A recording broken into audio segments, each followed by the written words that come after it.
Indian community in Denmark today held an event to commemorate the genocide against the Tutsi, and we'll now cross over to Denmark and speak to Jacqueline Hansen about today's activities. Hi Jacqueline, thanks for joining us today. Hello, thank you. Give us a sense of how the event took place today. Well, the event took place online on the program called Teams, for a program of Microsoft. And attendance was great. People started to register early, so program started like 12 o'clock. It was so great event. We wanted to make it feel like people have been commemorating as we normally do every year. So we did all the activities that we normally do, apart from Walk to Remember. Yes. And yeah. And we had chose to have some topics. And one of the topic was the role of media in genocide against Tutsi, how the media was used, and another was the role of religion people, and another was the youth, but more the youth, it was more in a future perspective. So we had Dr. Antoine Taisile, who had told us part of the religion, how they really encouraged the genocide against Tutsi, and how now they are doing to recover and to encourage people to never again.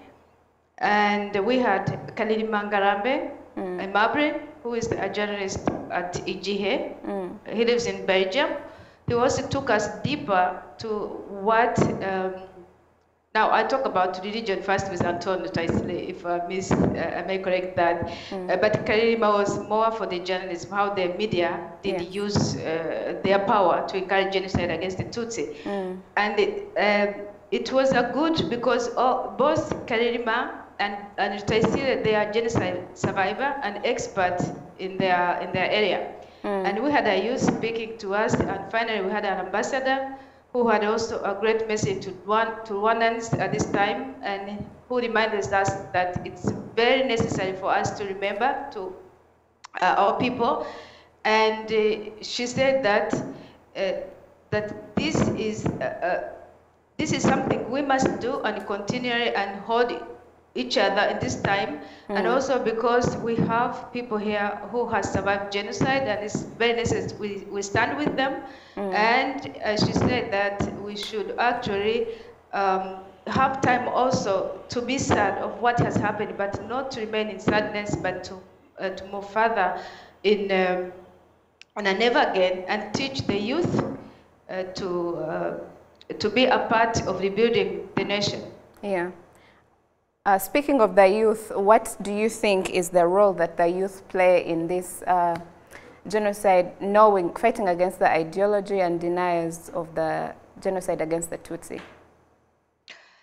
As the youth have had a big role in genocide, because they also committed, there are a lot of youth who committed genocide against Tutsi.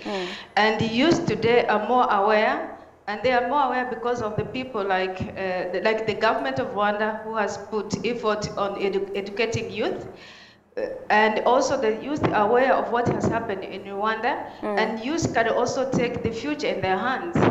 And they are aware. And as long as the youth are aware, so they can do something about it. And I think the youth have tomorrow's Rwanda. And they are the one who can change. Who can bring that change that we need to see tomorrow. But thank for the government who has put the platform and encourage the youth to take a part in making a new history for Rwanda. Absolutely. Jacqueline, before I let you go, I will ask you that apart from today's commemorative activities, how do you as Rwandans plan to continue the activities of commemoration for the next 100 days amidst the coronavirus pandemic? Well, before this, we had a plan. We had dates when we should commemorate like normal. Yeah. And this was necessary for us because also there are the people who doesn't want to hold the commemoration against against genocide against Tutsi. And for us, it's more to say that either there is corona or not corona, we must commemorate. but the activity will continue. In Denmark, they are opening up little. We have been locked down for five weeks now. Yes. But our embassy has encouraged us to continue those activities. As long as there will be an open, we shall continue to arrange, and we will have more activities online as well. Okay, thank you, Jacqueline, for taking the time to speak to us today. Thank you very much. That's Jacqueline Hansen speaking to us from Denmark about today's events they held